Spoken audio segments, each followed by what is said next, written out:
Hello, how are you today? I hope that you are well and good. Welcome to another episode of the RKMCS Criminology Lecture Series.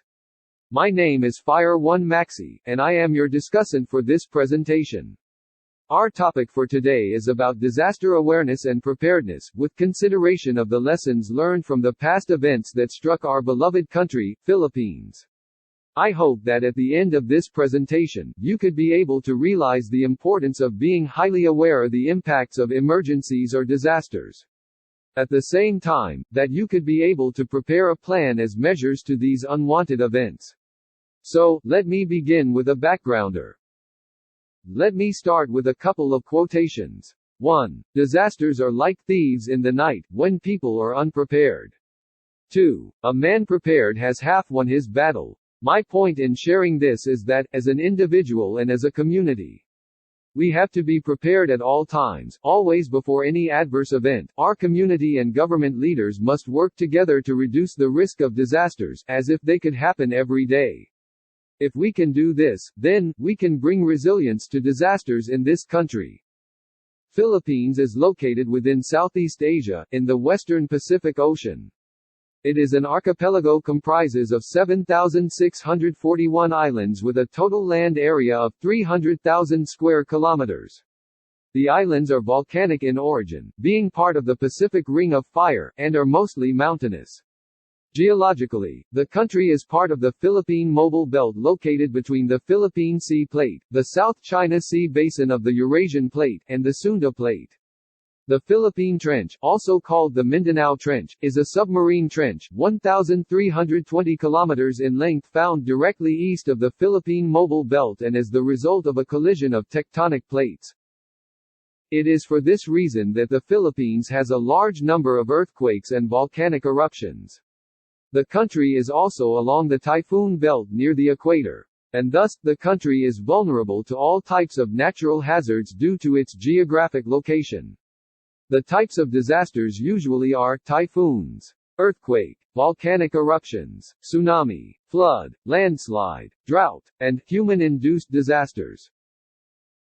The numerous effects of these disasters are 1. Loss of lives due to severe injuries and thousands of deaths. 2. Loss of access due to damage of roads and bridges, and other critical infrastructure. 3. Loss of services due to damages in government facilities hindered by interruption or complete damage of properties. All of these impacted the economy by billions of pesos cost, and derailed social and economic development. Let me share with you my top list on some of the most devastating disasters that hit the country for the last 2 decades, including the current years. For typhoon, although there are so many, like Typhoon Pablo that hit Mindanao in 2012, and Typhoon Ondoy that hit mainland Luzon in 2009, I choose Super Typhoon Yolanda of November 2013. Yolanda entered the Philippine Area of Responsibility on November 6 and by the evening of November 7, wind strength was in excess of 185 km per hour. Thus, the highest level of warning was raised by the authorities for Balaran Island, Eastern Samar, Leyte, Northern Cebu, Metro Cebu, Samar, and Southern Leyte. On November 8, the coverage continued to expand, with areas in southern Luzon being included. It was one of the most powerful tropical cyclones ever recorded and one of the deadliest Philippine typhoons on record.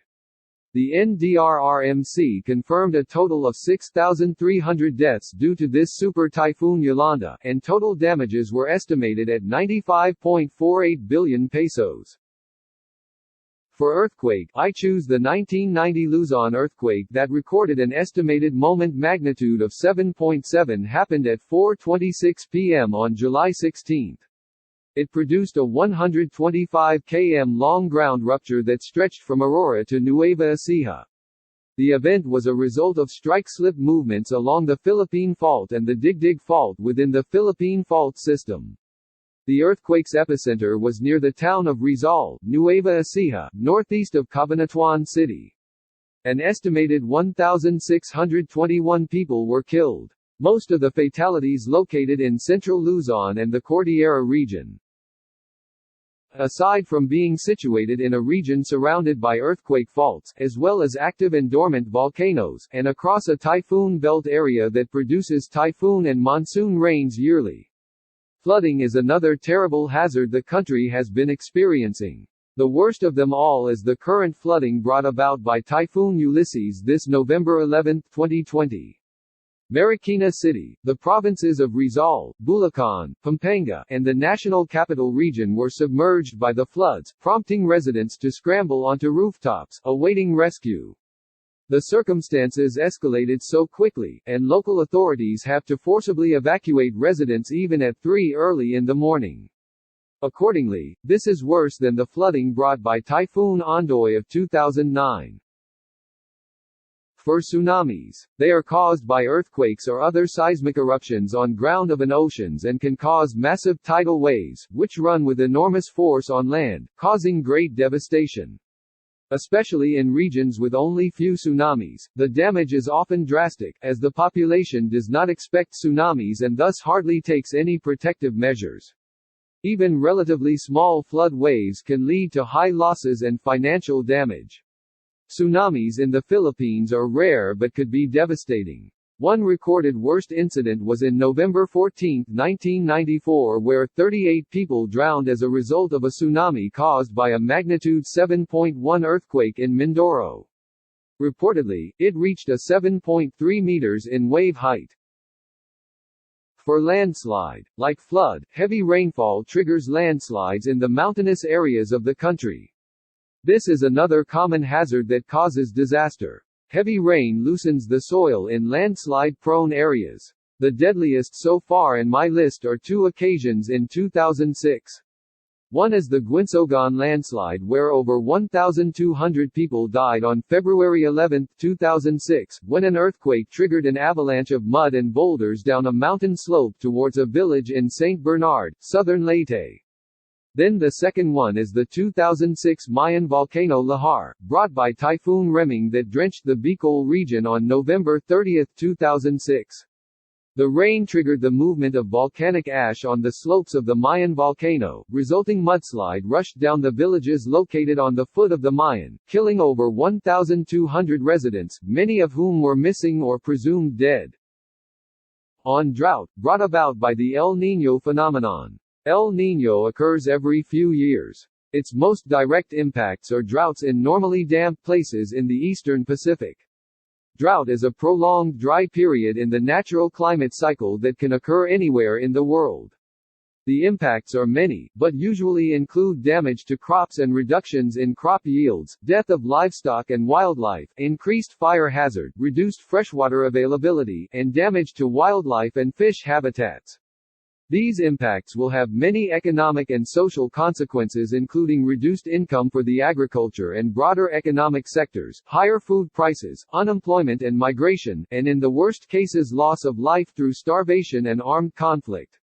The most damaging drought in the country happened on years 2015 and 2016, which caused damage across 16 of the Philippines' 18 regions, or almost 85% of the country, was driven by the most severe El Niño.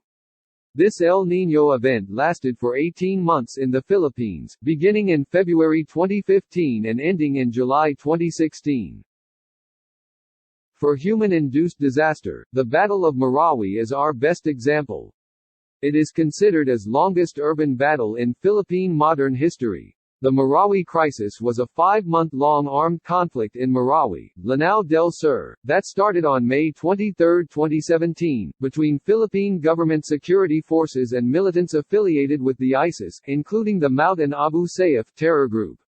Sporadic fighting continued following the declaration of victory by Philippine authorities, with troops battling some fighters hiding amid the ruins. The battle left the city in ruins with almost 95% of the structures of the main battle area heavily damaged. According to authorities, 3,152 buildings were completely destroyed and 2,145 buildings were partially damaged. Government estimated the number of residents displaced during the crisis at 200,000. About 70% of displaced residents lived in nearby temporary government shelters.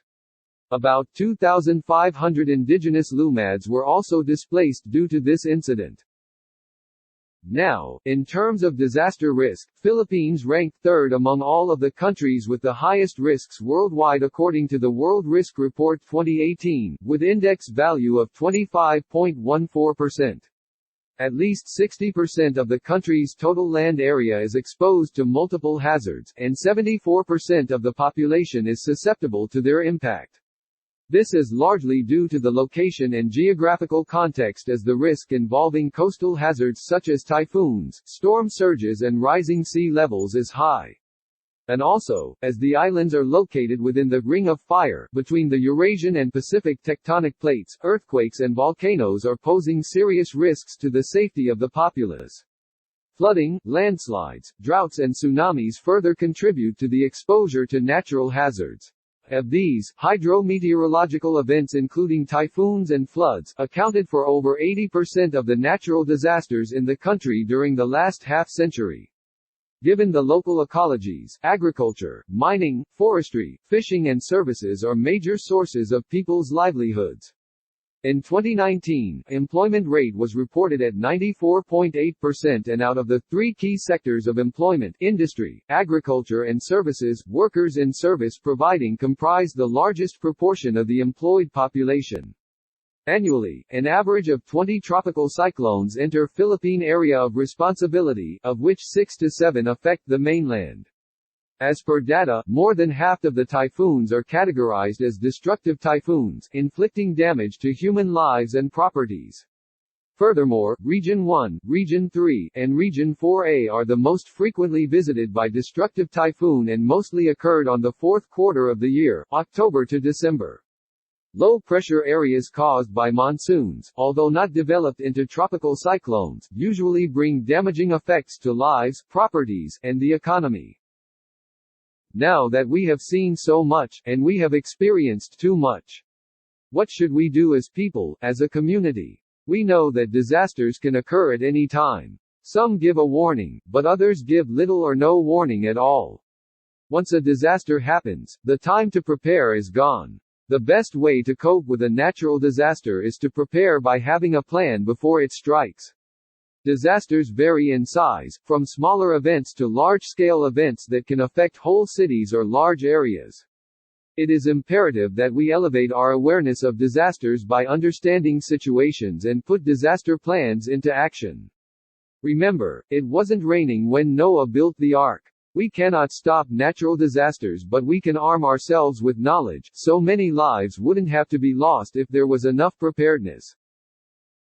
Remember this also. For the unprepared, the devastation and financial loss caused by natural disasters can be magnified. So, taking steps to prepare for a disaster can help individuals and the community get back to normal faster. Here are some important tips in preparing for disasters. 1. Plan for your risk. The first step is to identify the types of disasters you are exposed to, the likelihood of these occurring and their potential impact. Knowing the most common hazards in your area, particularly if you're new to the place, can help you focus your preparation plans for each hazard. In knowing your risk, you may ask yourself questions like, is my area vulnerable to any natural hazards? How often are these hazards likely to occur in my area? Which of my assets would be affected? To what extent would I be affected financially? How would I recover if I did not have insurance? How can each disaster be predicted or mitigated? Local councils and emergency management authorities can help you identify risk in your area and outline the local plans and recommendations for each. Now, the next thing to consider, after you have identified your risks, is review insurance policies. It's important to check your insurance policies and confirm your cover against various events. If you don't have insurance, consider the types of policies you may require and the risks you need them to cover. For example, if you live in a flood-prone area, it would be wise to insure your property accordingly. Next is to take a household inventory and store copies in a safe location or online. Tagging your belongings with a home inventory might sound tedious, but how easy would it be for you to recall all the contents of your home if you lost everything? Taking a home inventory can help you determine if you have enough insurance and can save you time and headaches when filing a claim following a disaster. Next is to prepare a disaster plan. Your plan should start with having somewhere safe to go. Think of someone who could house you and your family and talk to them about what might happen in the event of a disaster. Then talk to everyone who lives in your home about what to do if there's an emergency and you are unable to return. Next is to have a communications plan. Consider that your family may not be together if a disaster strikes. How you will get to a safe place. How will you contact one another? How will you get back together? You will be better prepared to safely reunite your family and loved ones during an emergency if you think ahead and communicate with others in advance. Next is to have an evacuation plan. In some cases, when you need to evacuate, there may not be a lot of time. Plan how to evacuate your home quickly and make sure everyone knows the evacuation plan. Make sure everyone has a list of emergency contact numbers they can phone. Then practice safety and security at all times. Example, practice the steps that are needed to disconnect your home's gas, water and electricity and make sure you understand these. If you are able to, learn basic first aid procedures, which will allow you to assist others during a natural disaster. Before any disaster, you should inspect your home and eliminate any potential hazards. In an emergency, ordinary items in your home can cause injury and damage. Anything that can move, fall, break or cause a fire is a potential hazard.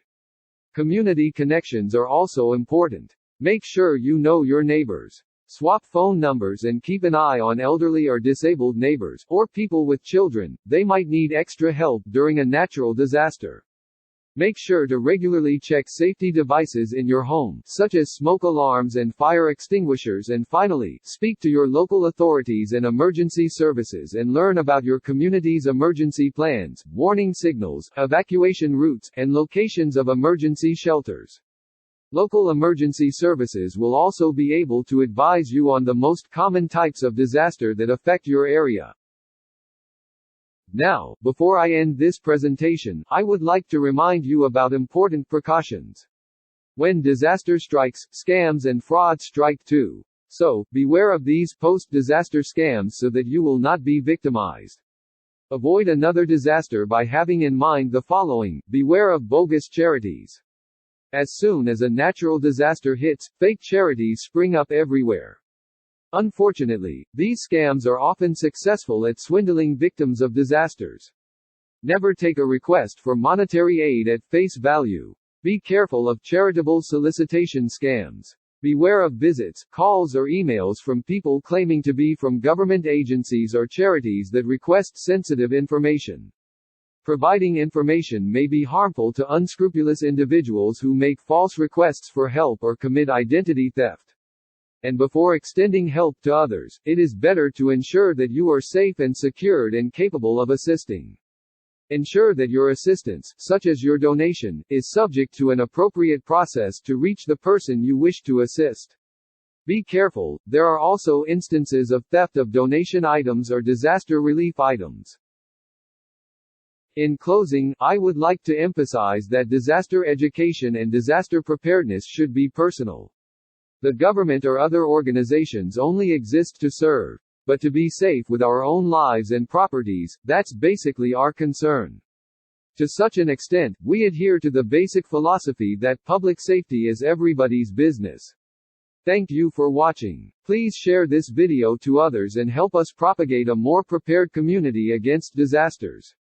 Contact us for more educational videos at www.criminologysolutions.com.